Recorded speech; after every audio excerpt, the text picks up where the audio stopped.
everybody? I hope all of y'all are doing undeniably fan-freaking-tastic out there. It is I, your Grand Poobah Booyah, James Self Standard. Now, a lot of people look at me, they think I'm weird, they think I'm goofy, and you know what? You're right. I am absolutely 100% different. I'm strange, I'm unique, and yes, I'll go ahead and admit it, I'm autistic. There, I said it. And every time I step foot into that ring, I want to dedicate all my matches to those people who are struggling with mental health themselves. My matches are dedicated to all of you, and I want all of you watching at home to understand that you have a purpose in this world. Don't ever let anybody tell you that you are not worthy of success, because take it from me, do not sell yourself short. Just remember to be outrageously optimistic year-round. Booyah!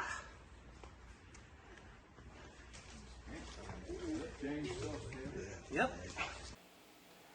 I used to keep praying to be able to wrestle one day, and I knew that when I got that wrestling license for Christmas, roughly 2 months after my visit to the Judgment House, I reminded myself of Matthew 6:33.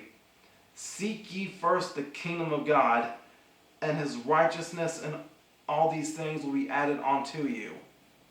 A promise I remembered making in prayer was, if God were to make me a wrestler, then my first theme song would be a Christian song, and so Crowder's Run Devil Run became it.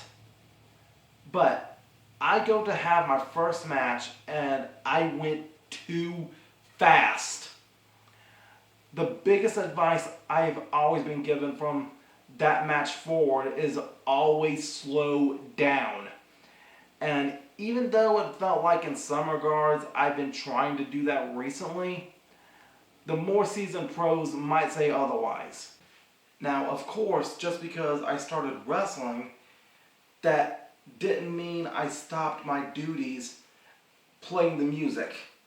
There would be nights where, as I'm getting ready for my match, I would be in the back, dressed up in my gear, just sitting in the music room, still playing the music for the matches. But as those matches are going on, I would go back to the other room and go over my match with the guy I'm facing, and then I would rush back to my computer area and just play the music for that match too. And of course, yes, when it was ever my match, I would have somebody there to man my station, and then somebody else would play the music for me.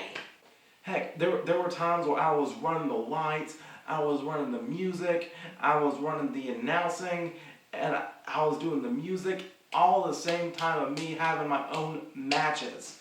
I was doing almost 5 jobs in one night for APW. And yeah, as soon as my match would be over, I would sell to the curtain, go through, and then boom, I'm right back there in the music room again, getting ready to play the next cue. And then once they go out there for that match, that's when I go find the person I was working with and go check on him to see if he's alright. So after wrestling in Chester for a little bit, I decided to take my career to the other APW in Bowling Springs. I find myself on the indie wrestling circuit from Chester to Spartanburg, but my career was forced into a losing streak. Goes back to what I was saying. Just because you can wrestle don't mean, you have to pay your dues, you have to get ready. James was on a losing streak. Goldberg had this winning streak. James had this losing streak. So how it come about was James kept losing. So finally, I don't know how many he lost in a row, but it was a long stretch. So he kept losing. But he's getting better as he kept losing, getting better and getting better. So we decided, how long is it going to go? It got to the point where didn't nobody know when he was going to win his first match. When my career started, it was requested that I never win a match. I still kept my chin up though, because I believe the ending of the losing story would have been worth it. And I ran with that story, not just in Chester, but Spartanburg as well. And I was told originally that the losing streak would end in 2020 until the pandemic. Now, my career was only 11 months in, and in March of 2020, wrestling begins to shut down. Matter of fact, the first SmackDown of the pandemic era was the last APW show before the shutdown. I joked how for one night, I had more fans in attendance watching me than John Cena. But ironically, that was Friday the 13th. And that was the night I faced a guy named Lucky Ali, who would later join NXT himself as Saquon Sugars for the Dark State faction.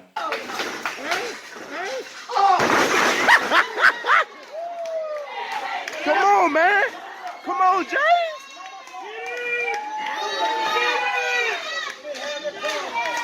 James, come on, man. Don't come on. Woo! 1, 2. Woo! Now, during that pandemic, it was kind of hard for me because it was just in the middle of the road to WrestleMania. My first year in came to a screeching halt, and there was a lot of uncertainty in the air. My constant need for the acceptance I was trying to seek in school was also slowly starting to creep up on me to remind me what I didn't have. Coming out of 2019, I still had some unfinished business with a few trolls, and I accidentally befriended a few trolls myself through the Airsoft Fatty community on Discord. Now, Airsoft Fatty was a YouTuber I was requested to roast during my Leatherface spoof film 2 years prior.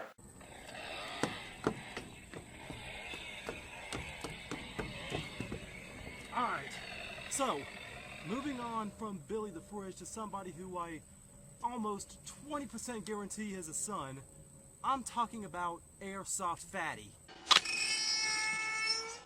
You know what? I'm not gonna lie. I feel as if in a past life, Airsoft Fatty was one of the Three Stooges. Now, I don't know what's more awkward about Airsoft Fatty. The fact that he's shirtless in almost every video, or the fact that he uses guns the wrong way.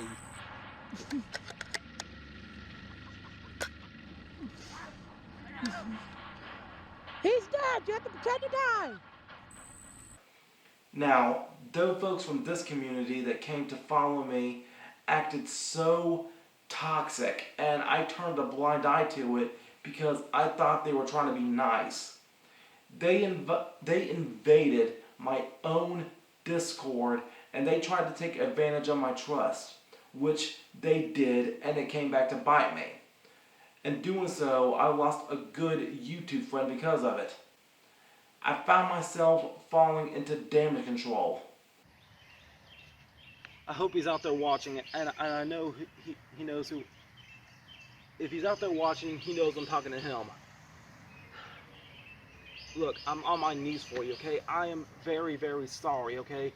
I'm sorry for what it was I've done to you. To punish myself from my stupidity, I know I really don't need to do this, but I have to. For all the other excuses I just said. This is dedicated to that friend that I lost, and this is dedicated to everybody else. I'm gonna show you what I got going on right here. Yes, that is a box. I just used it for the last episode of My Kingdom Cringe. That is a big piece of plywood right there, and it is wrapped in steel.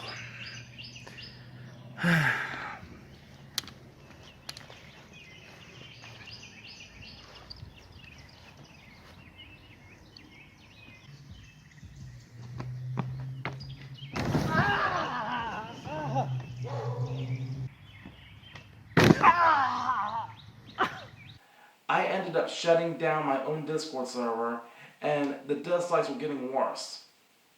I feel like I fell into a dark cave because I didn't have my church family. That was shut down too. We were getting ready to do an Easter play that year, and I was set to play Barabbas. That play got canceled, and we were only 3 weeks from showtime. So with wrestling gone, church gone, and my YouTube getting disliked at the wazoo, I felt like I was falling into panic mode. And the pandemic really took a lot from us, and I couldn't cope with it accordingly at first. I even had a party planned for my 26th birthday, but I quickly had to cancel that idea too. Now, they say that when something bad happens to you, that you have three options. You can let it define you, let it destroy you, or let it strengthen you. And 2020 felt like I tried my hand at all three. First, I tried letting it define the reason for my self-destruction because I was heartbroken.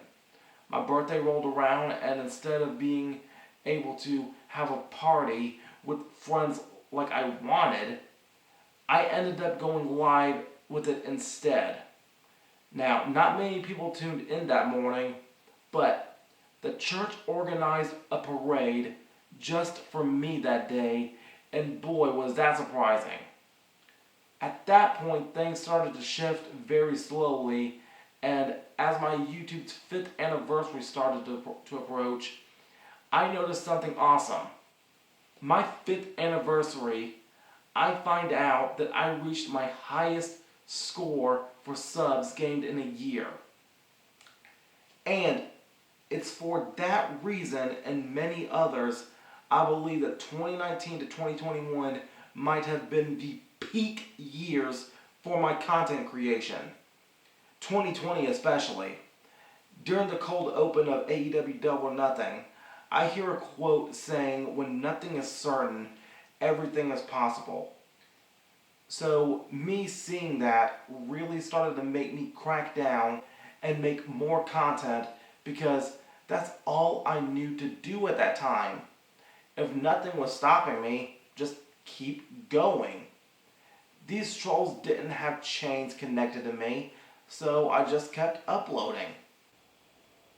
So, one of the main issues leading into this situation that I found myself in was that this friend of mine that I ended up having a split up with, we were like very good friends. Like, I mean, very good. Like, he was a very big fan of my YouTube content, and like, we talked about a lot of things off camera. Up to this point, like in 2020, we already knew each other about, I want to say, 4 years already. And he was actually the one that suggested that I roast Airsoft Fatty to begin with. But little did I know that he had the best of intentions, but he knew it would backfire on me negatively. But it didn't matter because all he cared about was the engagement. All he cared about was the viewership. Okay? And he was the one that sent me to these fatty trolls, as I like to call them. Anyway, he sent some of my videos to these fatty trolls, and he knew good and well that they were trolls to begin with. And he also knew that some of these trolls might try to go after me as well. But a lot of these trolls, like I said, they were very toxic. A lot of them had racial innuendos. Like, some of them were just downright racist to a point.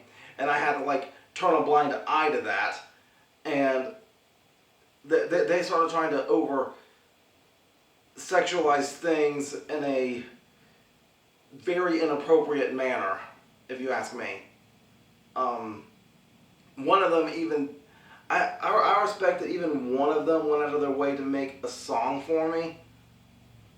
But the main lyric was, "James SSP, I want your D," and I don't know if I was supposed to feel honored or uncomfortable with that. Anyway, me and that friend, we ended up splitting ways because I accidentally leaked information about him that he didn't want out, and I didn't even know he was spying on me the whole time through another alternate account. So we figured it was best to just, like, just split up entirely from that point. And I'm pretty sure he forgives me to this day. Like, if he's out there watching, I hope he's forgiven me already. But look, in 2020, after losing wrestling and after losing that friend of mine, I really wanted to press that issue a little bit further.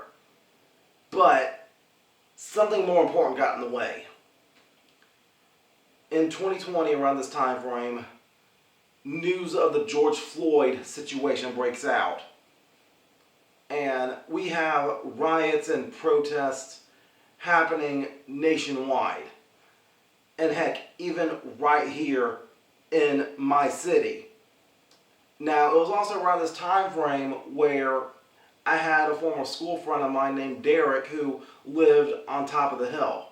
Now, Derek was a funny guy, and heck, I even have one of his secret videos on my channel to this day. Hey, big boy. Want some noodles?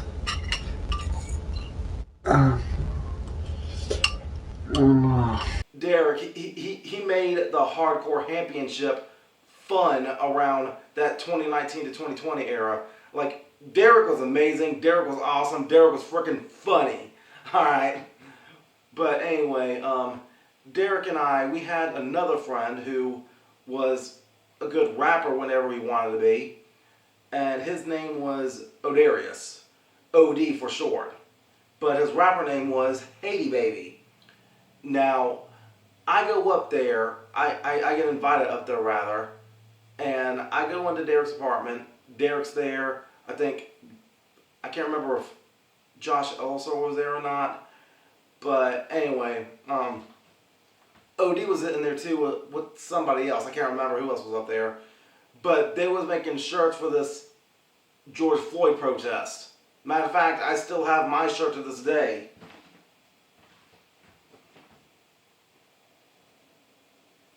Officer, please, can you move your knee? And that was actually that was actually one of the main lyrics for the music video that OD produced that day. And they even went live with a couple things, but I remember that I grabbed the microphone and I just vented that day. I really did just vent that day, and I don't even know if I have the footage available to even show for this documentary or not, but OD, like, yeah, we did do a protest that day, and I was actually just there helping out, like, just there with my friends, and it felt like I was finally standing up for something, and it felt good, because look, I don't care what side of the fence you sit on politically, I still think that there was no crime that justified George dying in that manner.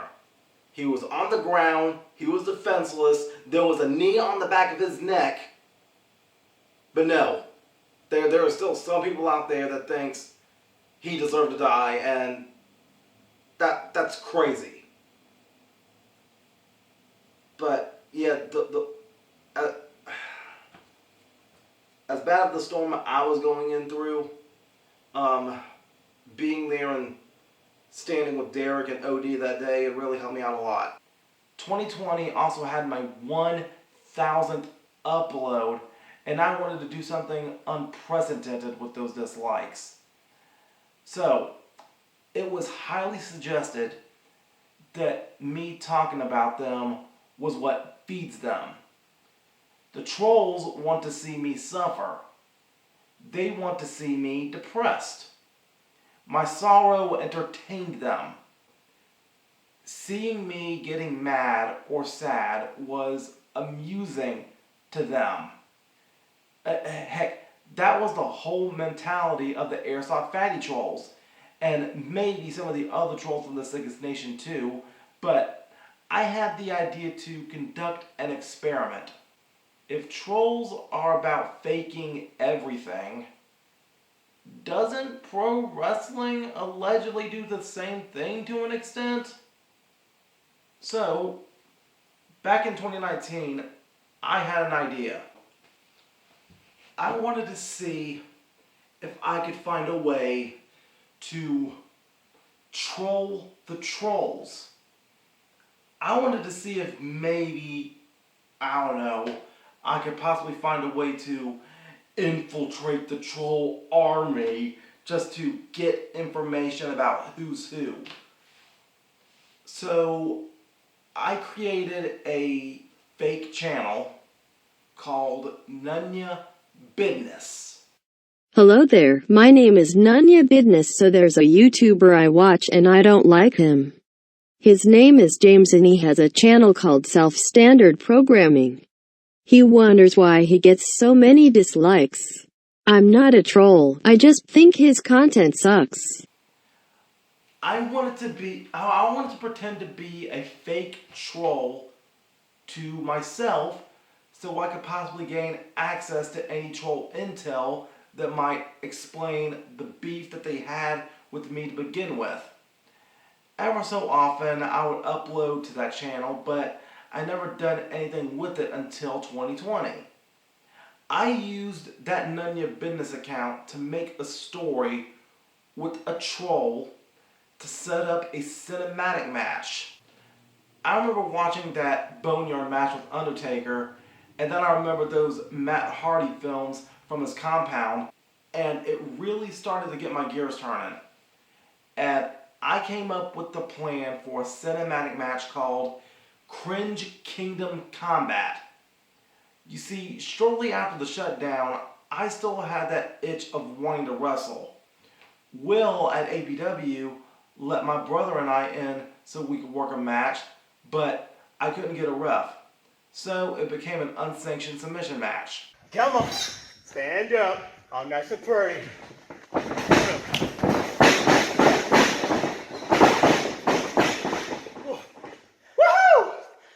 You're mine.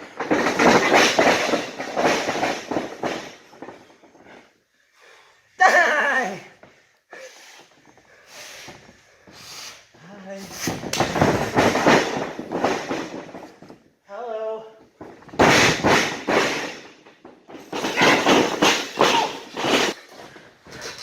You're not allowed to touch me. It's a timeout. Oh, God, no! Oh, God. I had a timeout. There ain't no timeout, Zero.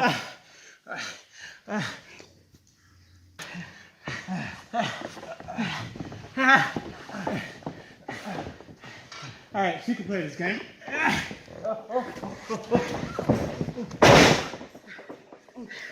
Now, don't you do it. Don't you do it. Oh, God, it smells so bad. Oh, no. Can you get up there? Y'all want to see some high-flying action from a pro? Not just some loser who thinks he can be a wrestler? Sounds like it's cracking.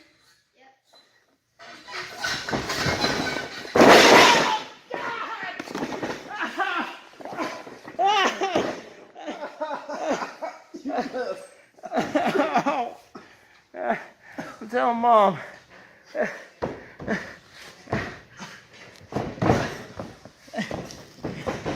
Let's try it again.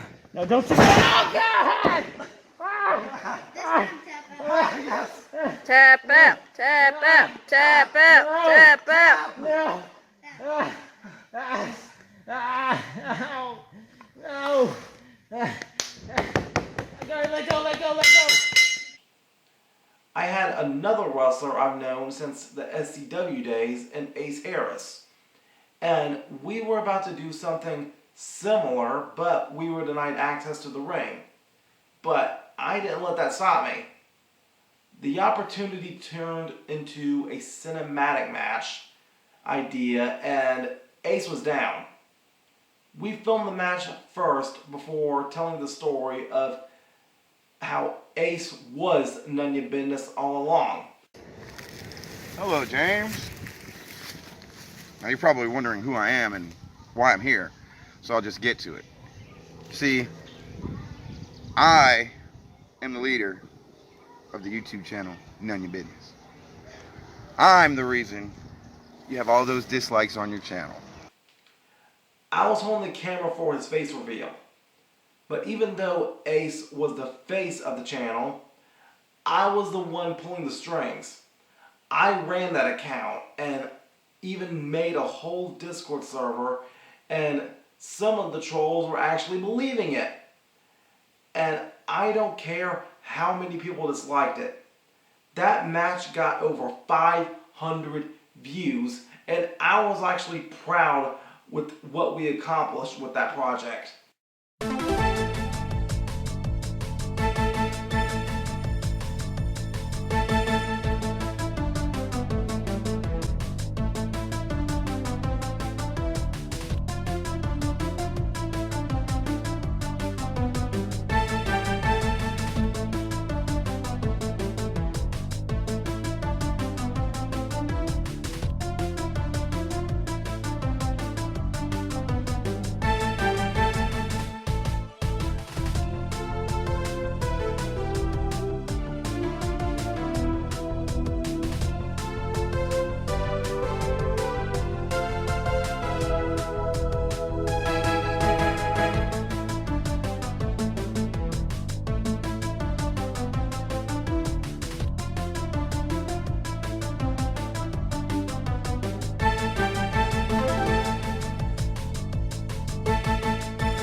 So, about the Cringe Kingdom combat match though, originally Derek was supposed to film that video. But he didn't tell me that he had to go help somebody else move on the same day. He forgot to tell me that. But it was okay, he didn't leave me hanging. At the time when Derek was living up in that apartment, he actually had a roommate. At the time, he wasn't romantically involved with her, but she did have a thing for him at that time. But anyway, her name was Whitney. And now, Whitney, I didn't know much about her, but I can tell to an extent she might have been a negative influence. Just right there on the spot, short, term, you know. Anyway, Derek has to leave, and Whitney, she fills in for me to be the camera person that day. And throughout the filming of it, I could tell maybe she's getting a little bit tipsy because she is freaking drinking that day. And I remember even this one scene we're getting ready to do with Ace that she ends up arguing with another woman at one of the parks we go to. So I calm her down, I talk her out of it, and she tells Ace and I, look, if I'm going to keep filming this, I need you to get me something to drink. So our hands were tied. All four of us got in the car. It was me, Ace, the ref, and Whitney. I'm sitting in the back seat with her. Mind you, I'm still in full-blown gear, green pants, arm sleeves, everything. I'm still in full gear in the back seat, mind you.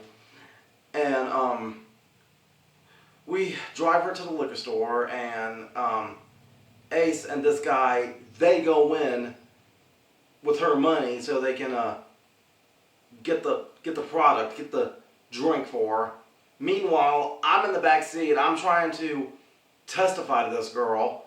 I'm trying to a little bit vent to this woman, I should say. And I say a line that leads to me feeling super shocked. I remember telling her, look, I said, look, I am 26 and I haven't even had my first kiss yet. And then as I'm trying to sit there and vent, as soon as she hears that, she just leans over and kisses me. That was my very first kiss. It tasted like Cheetos and watermelon. That's all I remember from it. And so yeah, the day of the Cringe Kingdom combat match in the year 2020, as crazy as it seemed, was also the year that I got my first kiss in the middle of doing a YouTube video while still in my freaking gear. That was my first kiss. Like, that was amazing timing with everything.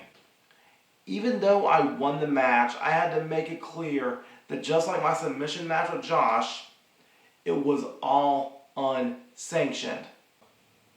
And now, I guess, enjoy this extra footage of the behind the scenes from the Cringe Kingdom combat match.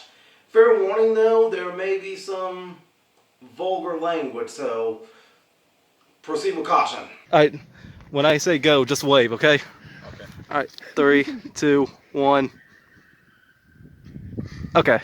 Alright, let's try that again, but All right. I'll let you get 5 shots. 5 shots. Okay. Yeah, and then once I get my 5th shot in. Should I try to shake the screen every time you guys hit? No. Add a little effect? Okay. No. And then after I do my 5th shot, I'm going to rear back, and then that's when we go into the next scene. Okay. Which will be the final scene, I believe. Okay. Alright, so 3, 2, 1, go. Yo, why are we a different color and why are we at the Krusty Krab? Does it even matter at this point? No, but hey, where's the ref? Oh, there he is. Okay. Okay.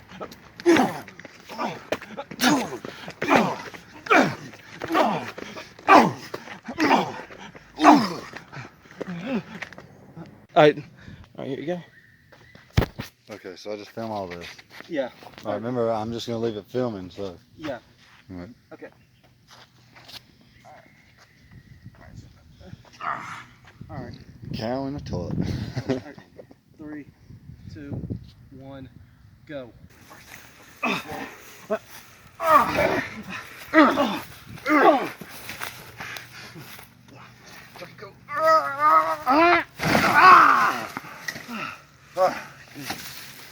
One, 2, 3, 4. Oh man. 5, 6, 7. And I'll do the next scene. All right, word. That was some good shit. All right, here you go. When I point to you, that's when you can pose, okay? Okay.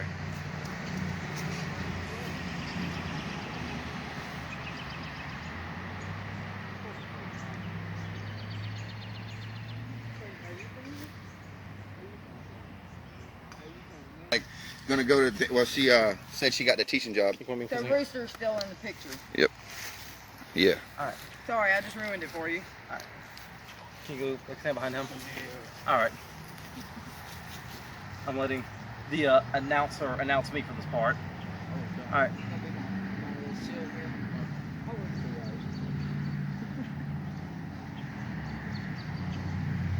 Dang! Booyah! You ready? Yeah. All right, Whitney, come over here. Yeah. Well, you were doing such a good job. All right. All right. We're gonna be in the shade. We're going to shade. Yeah, that'd be great. Take advantage of. Take advantage of this shade tree with no leaves. Is that like a turnbuckle? Almost like you know how you do that splash? Don't you do a splash? Yeah. You can run into that. Okay. Why does it say 55 minutes left? That's because of how much camera space I have left. I got a 64 gigabyte memory card. We're doing good with that one. We only got like an hour left. Saying, I give you a $50 memory card for 15. Oh. All right, so Keith, you bet that was good. No, I've only got him. I thought we were doing intros. That way you did the part. All right, now, this is the pinning part now. All right, so first you ask if he's ready, then you ask if I'm ready. All right, then when I say yeah, you point to the camera, say ring the bell. Okay. Okay. So, 3, 2, 1, go. You ready? Yeah. You ready? Oh no, hold on. Right, what is here, buddy? There you go. Okay. Now I'm ready. You ready? Yes. Ring the bell. Wait. Almost forgot. Let me put my vest off. Okay, get ready. Okay. I think we're good now. Okay. Now, you ready? Yes. Ring the bell.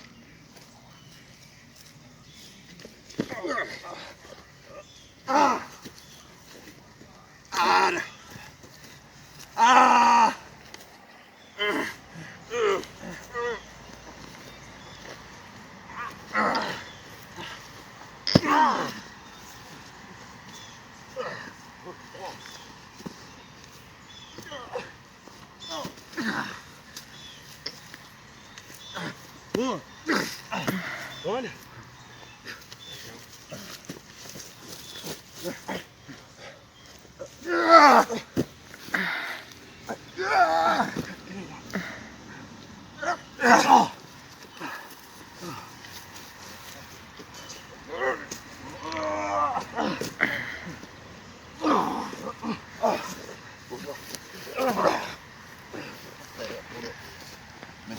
You want to try that scene again? Yeah. From that part. Well, I forgot what you were trying to use. Yeah. Let's start that part over. Okay, so when you were going for the suplex, I'm blocking. Yeah. And then I try to do you. Yeah. You blocking. We're having technical difficulties Yeah. with these mosquitoes. Yeah. I understand. So, yeah, how about this? Right, like, once you get me in the... Do y'all want to do a scene in my apartment? Too late now. I don't see where I could fit it in at. It's already recording. Okay. So, when I do the countdown and I say go, that's when you can say the line, okay? Say go. All right. 3, 2, 1, go. Am I doing it by low?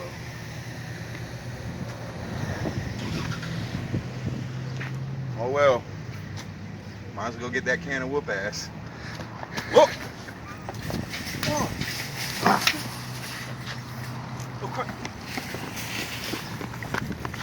All right, is it recording now? Hey, did I really get you in the head with that thing earlier? What thing? The Titanic. The Titanic movie? It felt like it. You did. I thought you I did. heard it. I heard it connect. Yeah. All right. I was like, ooh. Okay. 3, 2, 1, go. I'll go first. Okay, 5. 1, 2, 3, 4, 5.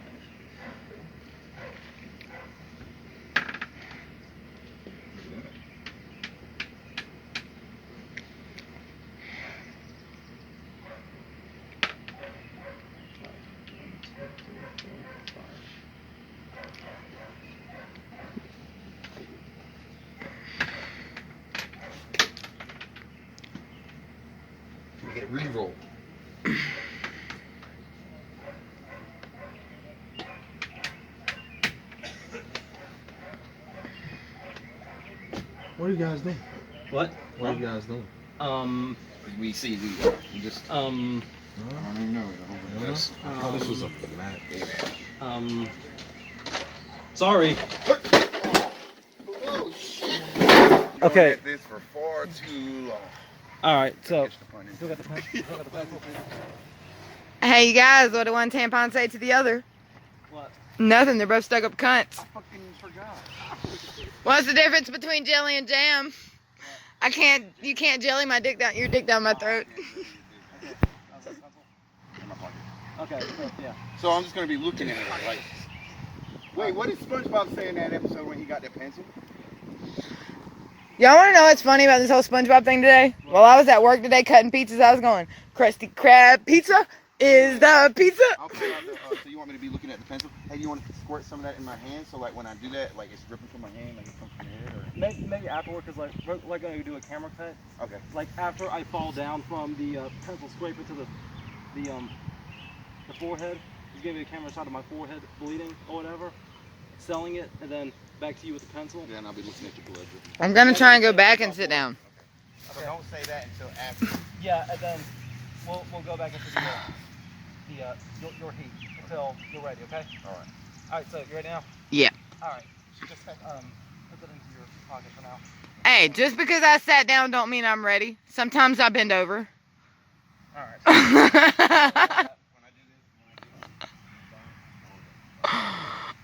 Wait, let me move my back. I made today so much better for both of you. If it was Derek, it wouldn't have been this fun. No, I couldn't imagine him talking like that. I'd been like, okay, dude, that's good. Okay. What are you talking about? I seen his girlfriend on his back screen, and I was like, "Is that your girlfriend?" She's like, "Yeah." I was like, "I want to see her boobies." Delete that last minute. Because it was me We got shit. 30 minutes. It won't last that long. No, I need you to delete the last minute. I will once I get to editing. Yeah, I'm serious. You need to do that thing with the ball. All right. So. I want to play with the balls. I meant the stretchy ball. Yeah. All right, look, over here. Rick, over there. So, like, where do you need me to be? Any place that you can see all three of us good. Because you said right here. I just want to take the time to tell you that I think that this is a hell of a lot easier than wrestling in a wrestling ring because you're going to edit this out later. Yes. So I find it, I'm like, oh yeah. Okay, let's over there. Wrestling for life, bitches. Right. Yeah. All right. So. All right, let's run through them. All right. 3, 2, 1, go. Wait. Oh, hold on. Okay. I thought I was supposed to. All right. So this is you got it. I I turn thought around. Oh, so did I. Yeah, and then once I sell it, I turn back around.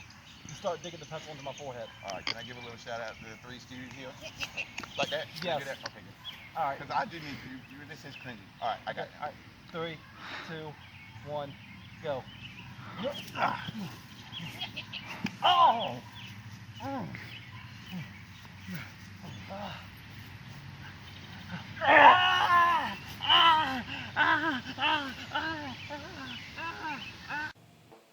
Now, it was around this time where all the time away from both church and wrestling gave me a lot of free time over the summer.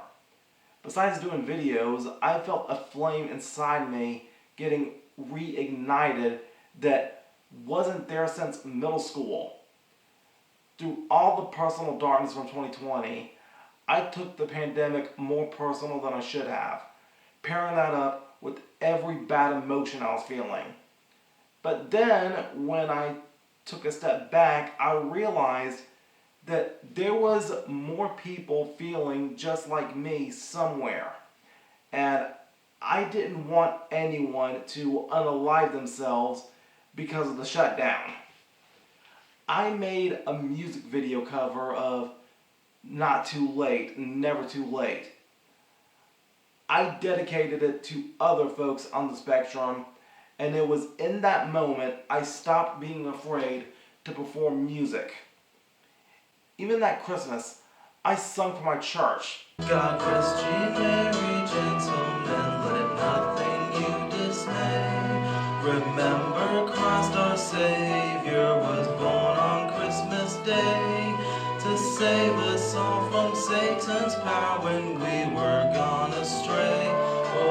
tidings of comfort and joy, comfort and joy.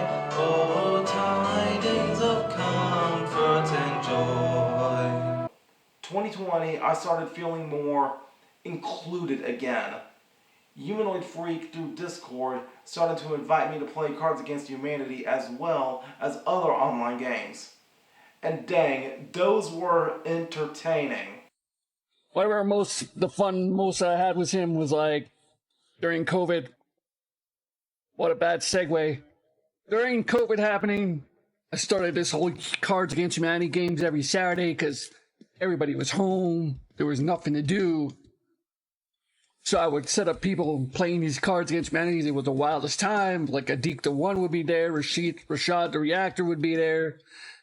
Incredible Greek. Bunch of different people. Allegedly, black people equal. Oh god. Wakanda.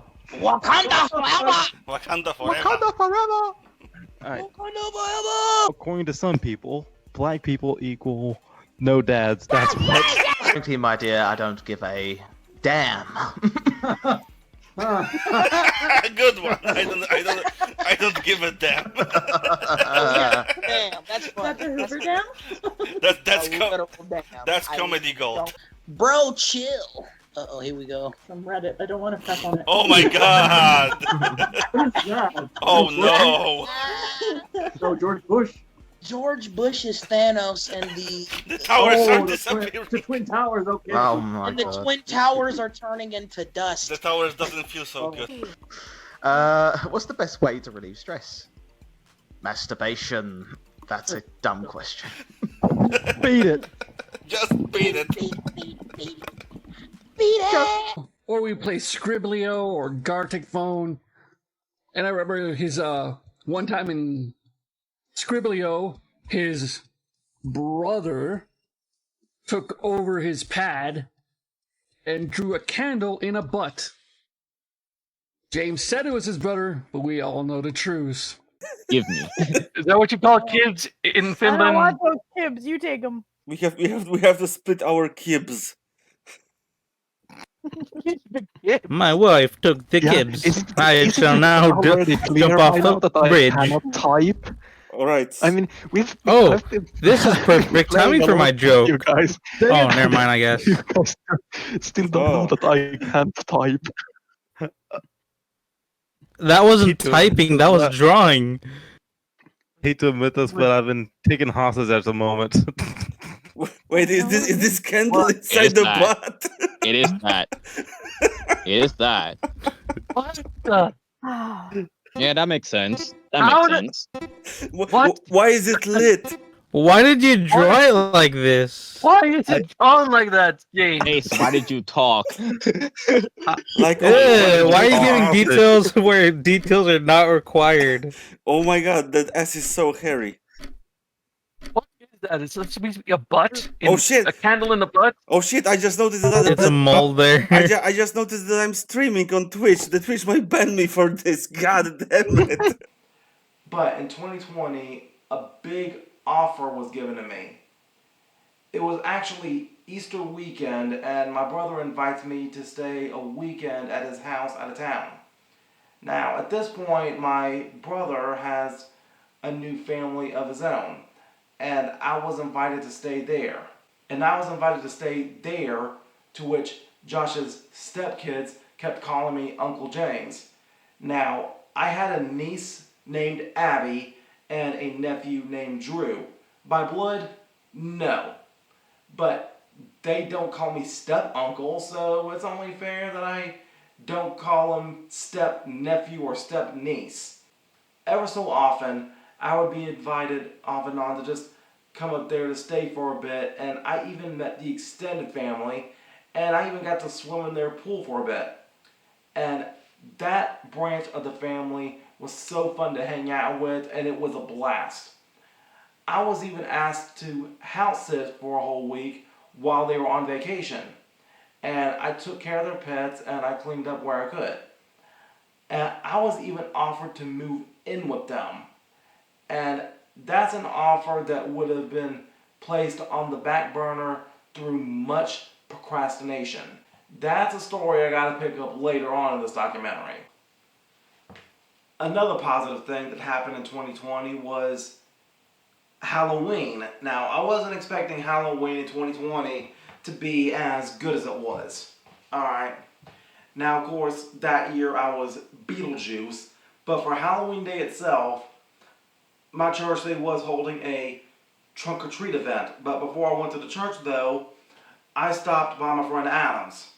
And while I was at Adam's, I met Will and his new girlfriend at the time, Carter.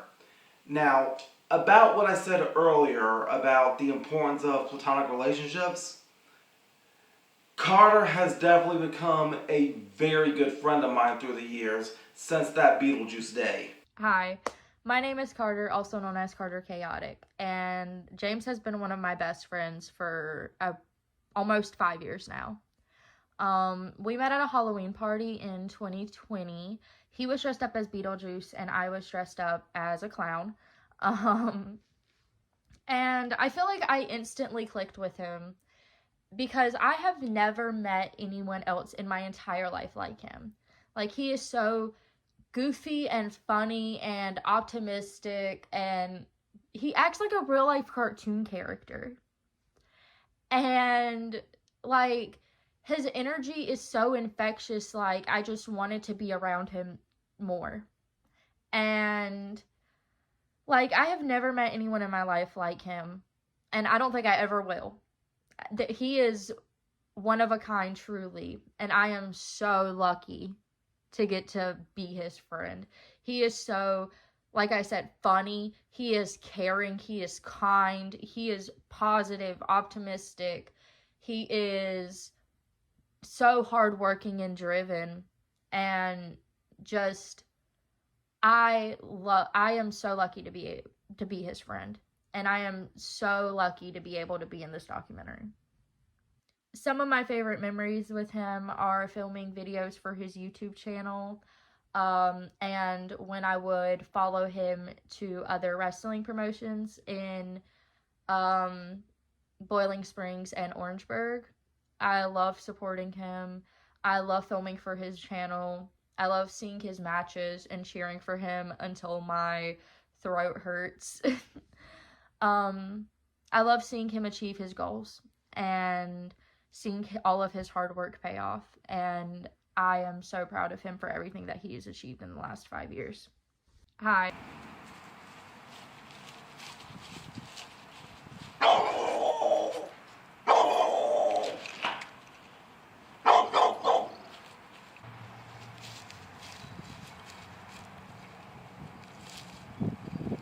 Count watcher. 1, 2, 3.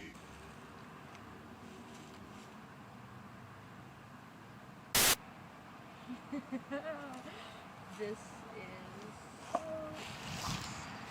And it's not just Carter either. It was Carter and her cousin Lex as well. Just Lex.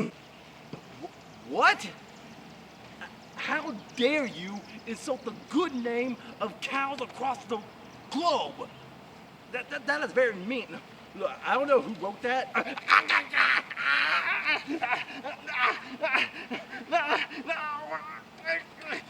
Okay,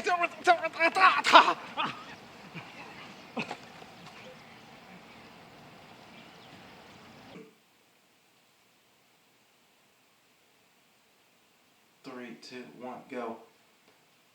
Through the years, Carter has found a way to speak through me. Like, 3, 2, 1, go. Through the years, Carter has found a way to support me even from a long distance. And I am extremely thankful for Carter. She knows how to talk to me. She knows how to be there for me when I need someone at the vent. Like, when I was wrestling, Carter was supporting me at all the wrestling shows.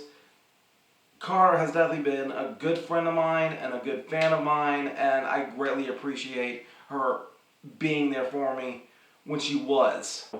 Her wisdom far exceeds her age. She has been through a lot, and she has known how to give me the right advice when I needed it, despite the fact that I had tendency of being a little bit hard-headed through the years. And look, I gotta come out and say it. Platonically, yes, I do love Carter, and she totally loves me too the same way, and we have definitely been very important to each other, and yeah, God bless Carter, for real. But as the pandemic was about to start slowing down that year, I was actually invited to wrestle somewhere else again. I get invited to work some matches for a promotion called CMW. I show up and the ring is in the backyard of this trailer, but the owner of the promotion couldn't make it because he had COVID himself that day. So, I guess this is a long time coming. I never imagined I'm going to be on a documentary talking about James Self-Standard, but the world know as James Ramsey. I met James Ramsey back in 2020 during the re-emergence of CMW, at the time CMW Evolution. I had my first match with him coming from recuperating from COVID back then. And that first day I knew something special about him.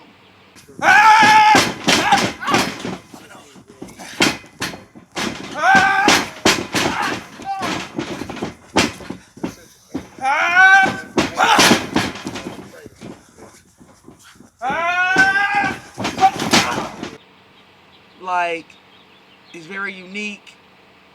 Not just like more than a nice guy and everything like that, but more so in wrestling. Like, he's very unique, and I felt like that he got something. He got something that a lot of people don't have. A hungry individual, ready to do whatever, you know. But what makes him him is just him being himself, and like he says, being optimistic year-round. That's his catchphrase. But it's just something that he gives a lot of people hope, a lot of people a lot of motivation, just the spirit how he is. And I saw that through and through with him from the first day I met him. So fast forward, we had a rivalry. At the time, I was a bad guy. You know, I was just trying to do anything at all costs to keep my championship at the time.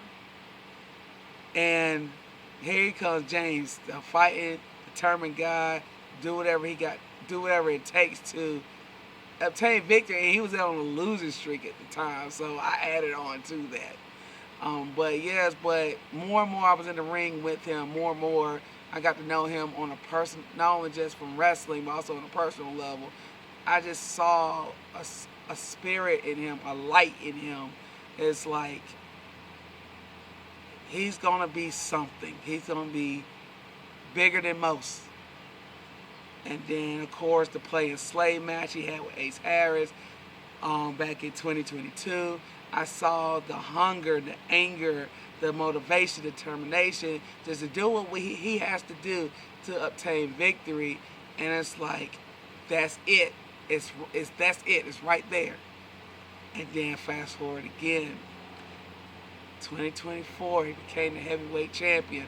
First time ever. And when everybody thought that, oh, he's not going to be the heavyweight champion, he don't look like a heavyweight champion, he's not believable as a heavyweight champion, all the doubts, everything that was said to him, but he became that champion. We were doing tapings for a private YouTube show. Now, at first, I didn't think much of it.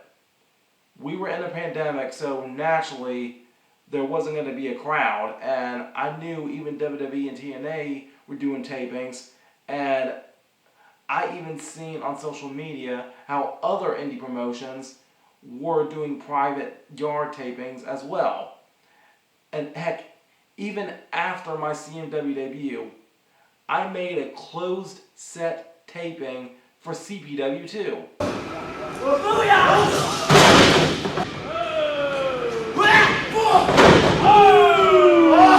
You're tough!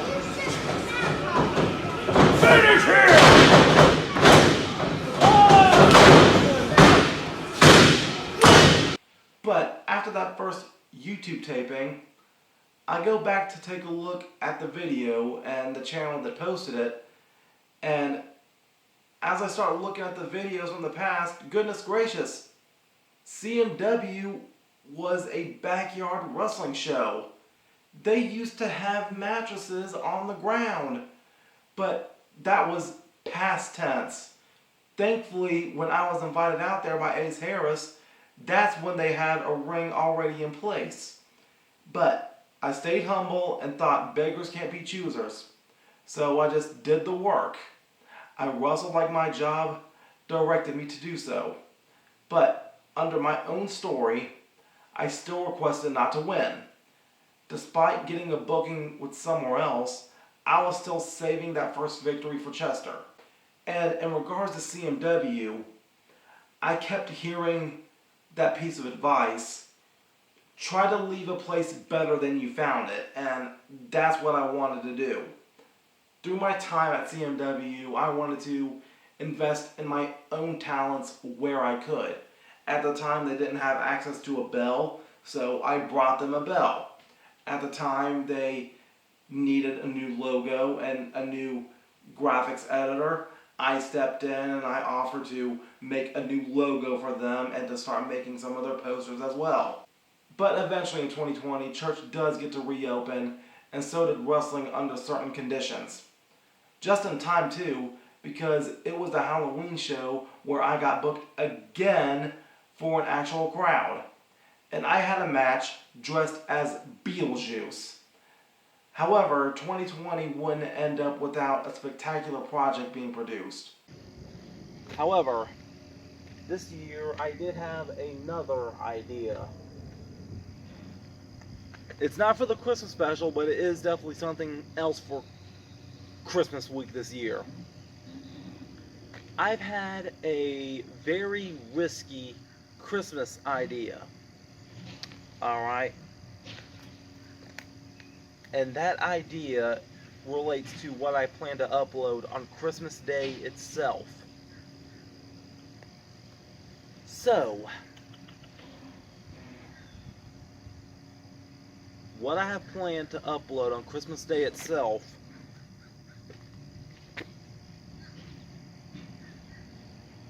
lean in a little closer to the screen.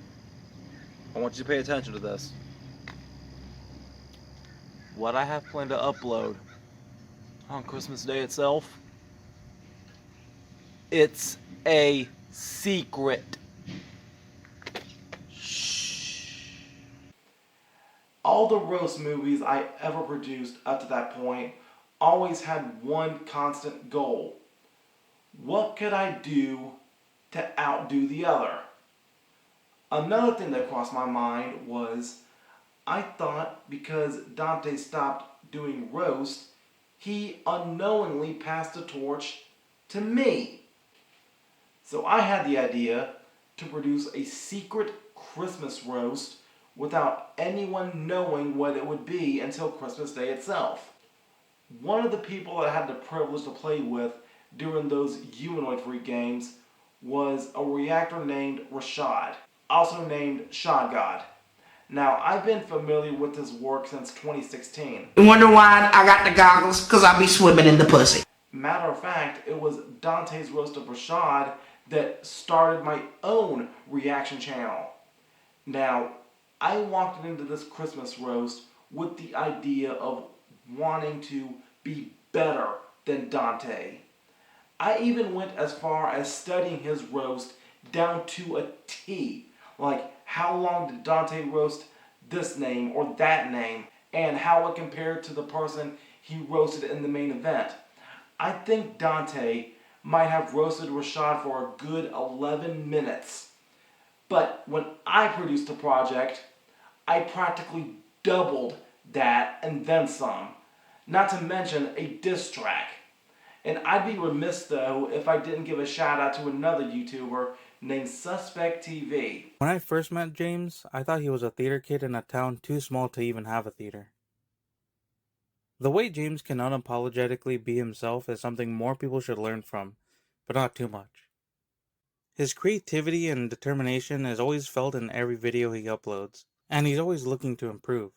One thing he doesn't plan on changing is remembering where he comes from, which most people couldn't remember if we tried. Now, I'm a part of several small YouTube groups on Facebook, and I posted into one of them that I was in search of someone to collab with that thinks they were good at roasting. And Suspect steps in, and when I look at his content, I see this fancy dressed up guy in a light gray mask, and my first thought is, holy crap, that's a snowman!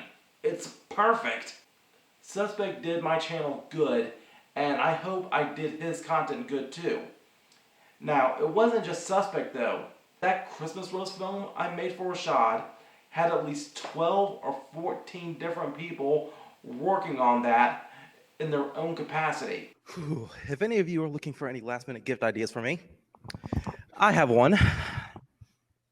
I like an upload from Shad God right here, tonight.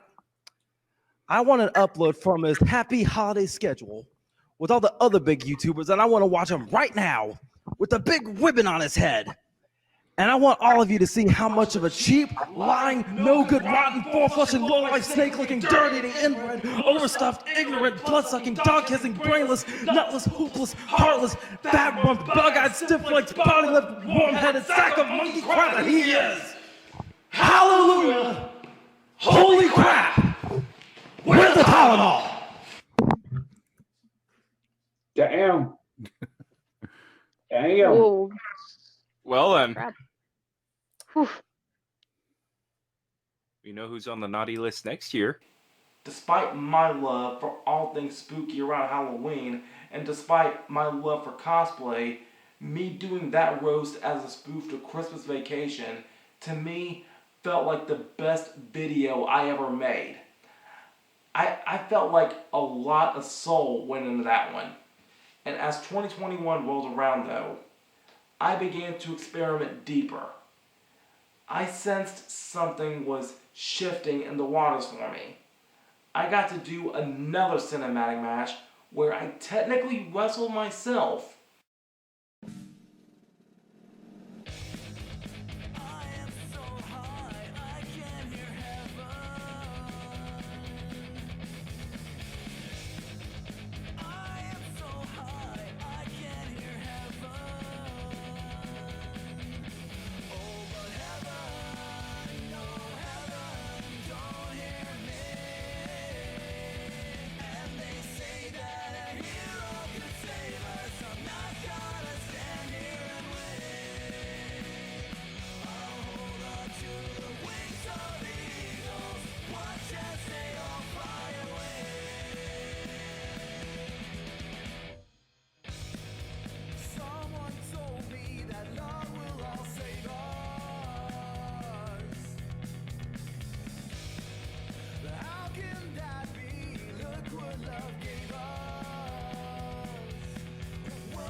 And it was just another wrestler I hired to wear my Helpful Man costume.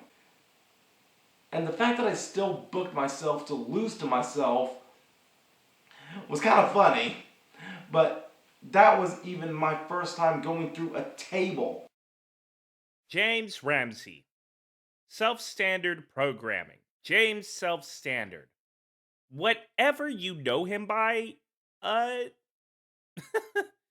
it's kind of an interesting story when it comes to him. It's a very unique thing when it comes to seeing James's videos. I've been a part of a few of them, uh, if only just to be like another voice to add to it. I haven't really been too invested with the channel, but with the few moments that I have been, it's been very interesting. I'm not even gonna lie.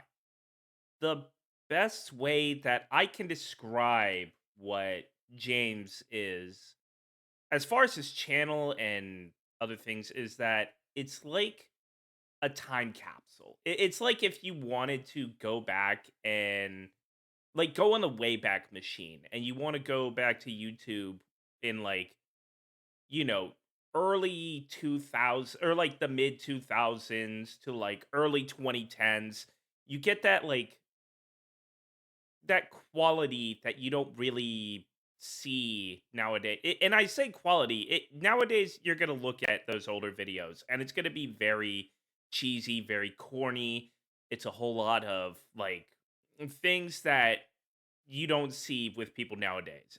That's what you get with James. James, I would say, is like a jack of all trades. He does a lot, but he doesn't master any of them. And when you look at the videos, they have sort of that nostalgic charm to them. It's not shot on any, top of the line equipment. When you listen to the sketches and stuff, it sounds very corny, but it's got that charm to it that you don't normally get with people nowadays.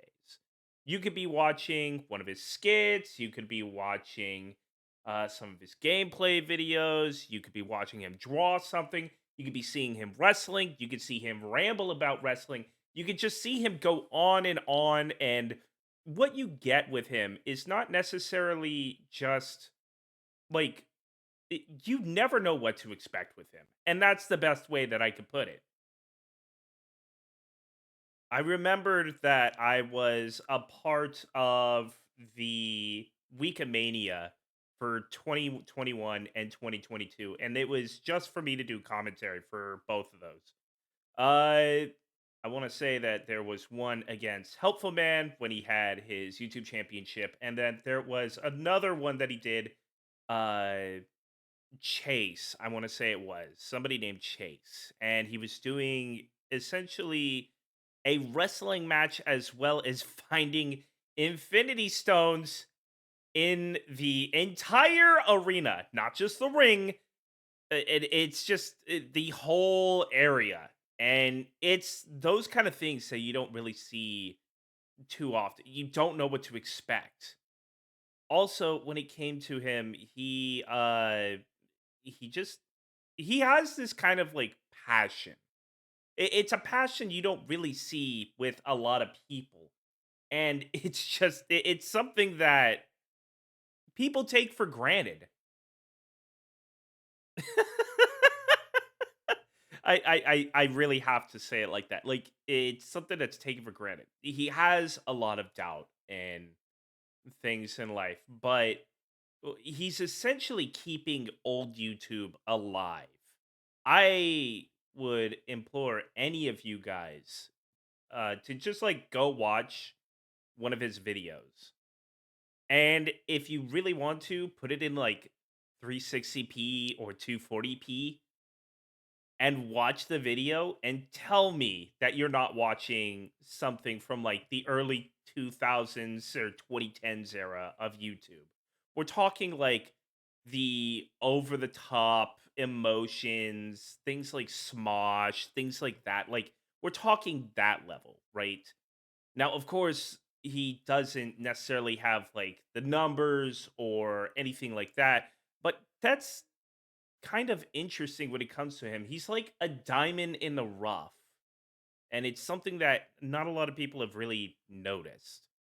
When they do, though, it's something that you kind of stick around and watch. You know, it's like you stick around, you watch it, and you can't help but laugh at some things, smile at some things, and definitely cringe at some things because, dear God, that's just part of what makes James James.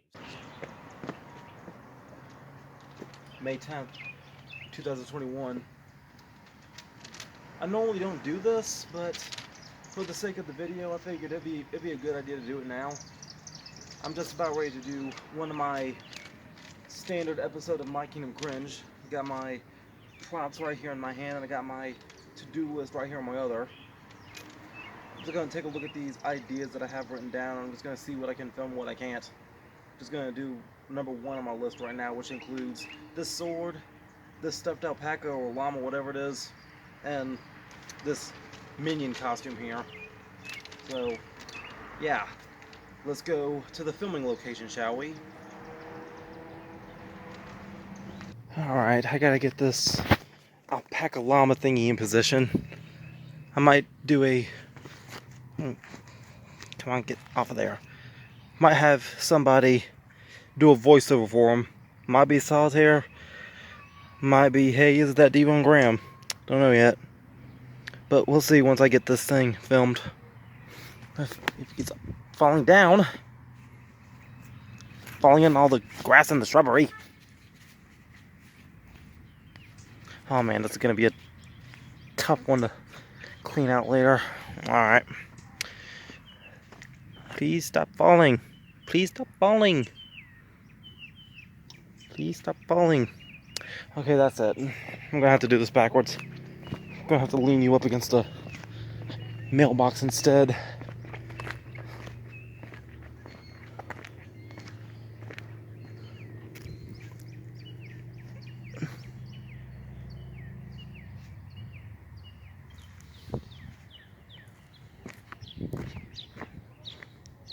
That'll have to do, I guess.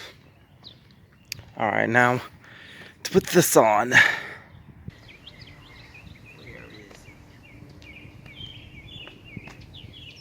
There you are.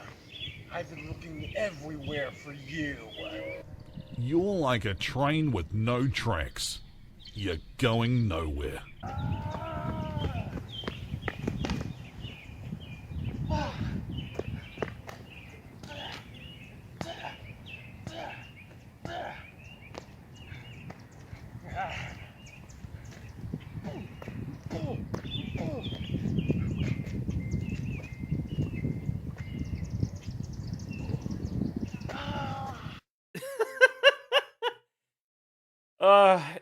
Yes, he is definitely a cringy individual. He is definitely a passionate individual, a corny individual, and there's just something about it that y- you can't necessarily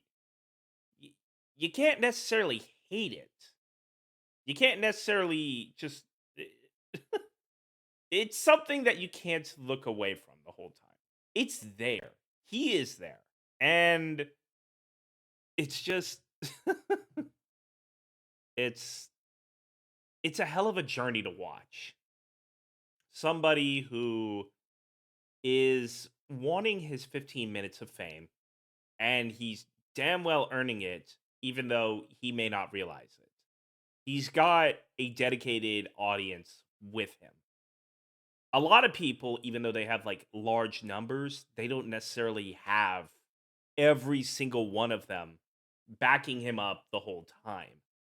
When it comes to James, even though numbers may be small, it is a very dedicated fan base and a very dedicated group of people that just in general watch him not for a specific kind of entertainment, but I think it's that they really watch him for him. And it's something that is very valuable. It's something that a lot of YouTubers want to achieve, but they necessarily don't. Because the moment they want to try and do something new, nobody cares and they just leave that person behind. But when it comes to James, you have an audience that will watch him no matter what it is that he's doing. He could be drawing logos, he could be drawing characters, he could be wrestling, he could be talking about wrestling, he could be doing corny skits, he could just be talking to you guys. And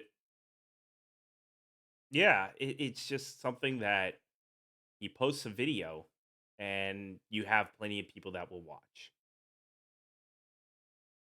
And it's just, like I said, there's that time capsule feeling of looking at it and thinking about old school YouTube, from the thumbnail to the quality of the video, but it's not something that was abandoned, you know, last decade or anything like that. This is still a very active channel. And for anybody who wants to be able to be a part of this and see something very interesting that you don't really get nowadays, I would definitely encourage anyone to go and watch this.